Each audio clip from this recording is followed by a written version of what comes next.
बात कर रहा हूं मैं, पुलिस या सीआरपीएफ की बात नहीं कर रहा, मैं इंडियन आर्मी की बात कर रहा हूं। जब तक उनको यह कॉन्फिडेंस है कि सेना जवाबी कार्रवाई नहीं करेगी तब तक पत्थर फेंकेंगे। जिस दिन सेना उतर गई, एक फ्लैग मार्च सेना ने कर दिया और एक अनाउंसमेंट कर दी लाउडस्पीकर से कि जिसने पत्थर फेंका उसको गोली पड़ेगी, ये सारे पत्थर वत्थर वाले सब घर चले जाएंगे। ये सब टाइम पास वाले लोग हैं, इनको पैसे मिलते हैं पत्थर फेंकने के लिए। और ये जो इनको बताते हैं कि बहुत बड़े जिहादी हैं, मैं एक छोटा सा सवाल पूछना चाहता हूं। अगर इस्लाम में जिहाद को दीनी फरीदा कहा गया है, it is a duty obligatory upon every Muslim. I want to ask, कोई हिंदुस्तानी मुसलमान क्यों नहीं गया कश्मीर में जिहाद लड़ने के लिए आज तक? ये पाकिस्तान के किराए के टट्टू क्यों आते हैं ये पाकिस्तान से लड़ने के लिए, या वहां से कश्मीरी ये मॉडिफाई करके भेजते हैं? हिंदुस्तानी मुसलमान आज तक क्यों नहीं गया? अगर हिंदुस्तानी मुसलमान कुछ ऐसे गुमराह बच्चे हैं जो आईसिस के लिए लड़ना चलेगा, अगर ये सचमुच जिहाद था और सचमुच अगर ये इस्लाम के साथ था, ये कश्मीर का पूरा मामला जो कि लोग कहते हैं, ये बुरहान वनी ने भी यही बात बोली, बुरहान वनी के फादर थे, उन्होंने भी इंटरव्यू में यही बात बोली, तो हिंदुस्तान का मुसलमान क्यों नहीं गया वहां पे AK-47 लेके लड़ने के लिए? क्योंकि उसको पता है कि कश्मीर में चल रहा है ये पूरा फ्रॉड है, ये सिंथेटिकली ऑर्गेनाइज्ड है, पाकिस्तान की वजह से पूरा शैम है ये, इसमें कोई इन तिलों में कोई तेल नहीं है। शबनम लोन, यूसुफ गिलानी खुद क्यों नहीं पत्थर लेके कभी आते खड़े होते सड़क पे? कभी क्यों नहीं यासीन मलिक को हमने देखा पत्थर लेके खड़े हुए हाथ में फेंकते हुए सेना के ऊपर? कभी क्यों नहीं हमने उन सारे लोगों को देखा पत्थर लेके हाथ में सड़क पे दौड़ते हुए, जो अपने को नेता बताते हैं, इंटरव्यू देते हैं, टीवी पे फोटो खिंचवाते हैं अपने? रोहित जी, मेरा आपसे और मेजर गौरव आर्य साहब से ये सवाल है कि अगर यासीन मलिक के खिलाफ इतने केस हैं तो आपने उनको बेल पे कैसे छोड़ा हुआ है? या तो आप झूठ बोल रहे हैं, नहीं तो हम बोल रहे हैं। आप मुझे इस बात का जवाब दीजिए, अगर उनके खिलाफ इतने खतरनाक केस हैं, on what basis have you left him on bail? तो फिर आप सारे कश्मीरियों को क्यों बदनाम करते हैं? जहादी हैं? नहीं, जहादी नहीं है। मेरा सारे कश्मीरियों को कोई बदनाम नहीं कर रहा है, आप जानबूझ के इस बात को घुमा रही हैं। मैं आपसे फिर कह रहा हूं, वो 5-7 हजार लोग जो पाकिस्तान के पैसे पे अलगाववाद का बीज बो रहे हैं और पत्थर लेके दौड़ते हैं सड़कों पर, आप उनको सारे कश्मीरी ठीक वैसे नहीं कहिए जैसे आप अपने आप को पूरे कश्मीर की आवाज बताती हैं और खुद को आजाद आवाज भी कहना चाहती हैं। आप अपना बोलना चाहते?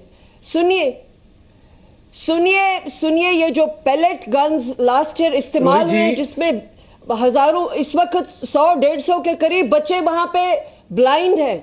मैं, शबनम लोन और हर कश्मीरी पढ़ा लिखा, हमको जिनके साथ पॉलिटिकल पार्टीज का हमारा वास्ता नहीं है, हम उन बच्चों के देनदार हैं।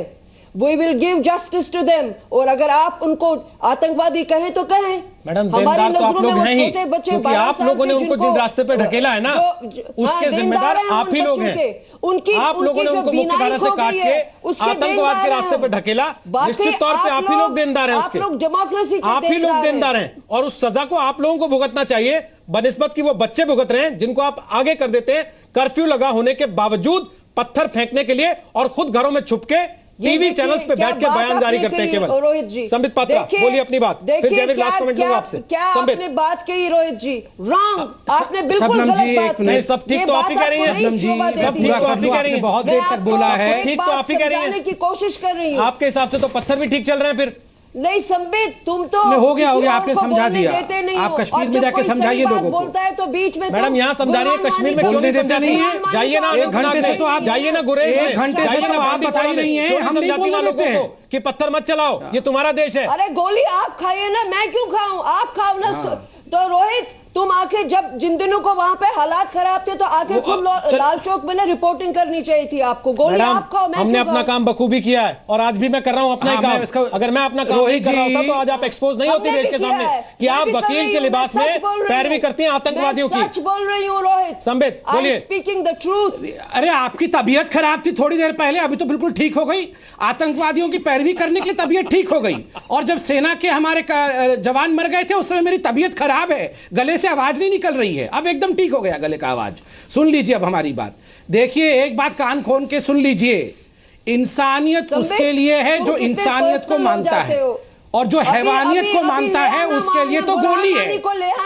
आपकी तबीयत खराब है मैडम, थोड़ा सा अरे आपका गला का तो गला क्या होगा सोचिए, तबीयत खराब है, थोड़ा बोलने दीजिए दूसरों को। संबित पात्रा, तुम डॉक्टर हो ना? छोड़ो, अरे अभी आतंकवादियों के समर्थन में सारा तबीयत ठीक, डॉक्टर हूं तभी एडवाइस दे रहा हूं, तभी ना दवाई नहीं, थोड़ा शांति रखिए, ठीक हो जाएगा। मगर सुन लीजिए, एक बात कान खोल के सुन लीजिए, इंसानियत के साथ इंसानियत और हैवानियत को नहीं बख्शेंगे। ठीक है, हैवानियत करेंगे तो बख्शेंगे नहीं। ठीक है, जमहूरियत पे विश्वास करने वाले, मैडम सुन लीजिए प्लीज, मैडम प्लीज कंप्लीट करने दीजिए, मैडम प्लीज दूसरों को समय करने दीजिए, आपसे रिक्वेस्ट है प्लीज। ये पत्थर मत फेंकिए, पत्थर मत फेंकिए हम पे, सुन लीजिए, पत्थर मत फेंकिए हम पे, सुन लीजिए मैडम प्लीज।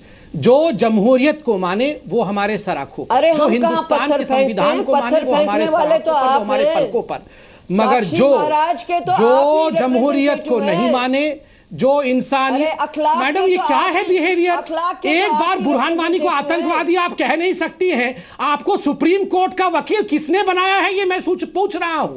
आप सुप्रीम कोर्ट में प्रैक्टिस कैसे कर रही है मैं ये पूछ रहा हूं। आतंकवादियों को बचाने वाली ना ये आतंकवादियों के फेवर में खड़े होने वाली सुप्रीम कोर्ट में प्रैक्टिस कैसे कर सकती है? समय जा रहा है। नहीं आतंकवादी ये बता दीजिए, ये अभी तक एक बार बुरहान वानी को आतंकवादी नहीं बता सकती है। आवाज बंद हो रही है, और ये सुप्रीम कोर्ट की लॉयर है। आप कहेंगे कि लोकतंत्र है, मेरी आवाज दबा दी, आवाज बंद हो रही है। जयवीर समय खत्म हो गया, फिर भी मैं एक कमेंट लास्ट में आपसे चाह रहा हूं, कब आप अपनी पार्टी के नेताओं को नसीहत देंगे?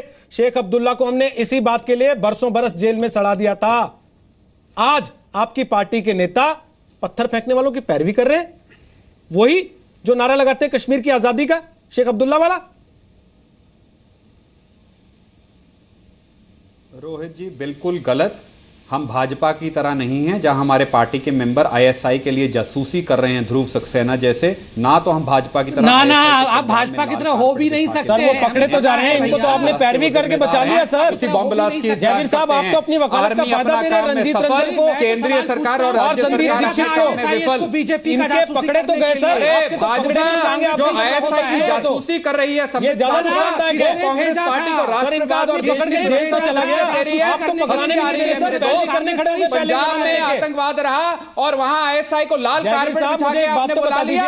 इनका आदमी पकड़ा तो गया सर कि आईएसआई के पेरोल पे था, आप तो पैरवी करने बैठ गए सर, जमानत लेके बैठ गए उनकी। आप वकालत का फायदा दे रहे हैं, कम से कम कांग्रेसियों ने पकड़वाइए तो सही। हमारी पार्टी में गलत लोग हैं, हम इनको डिसोन करते हैं। इनका आदमी मणिशंकर अय्यर ही उनका हेड होगा, कहता है उनको ये ताजपोशी करके मणिशंकर अय्यर ही उनका हेड होगा वो गिरोह का।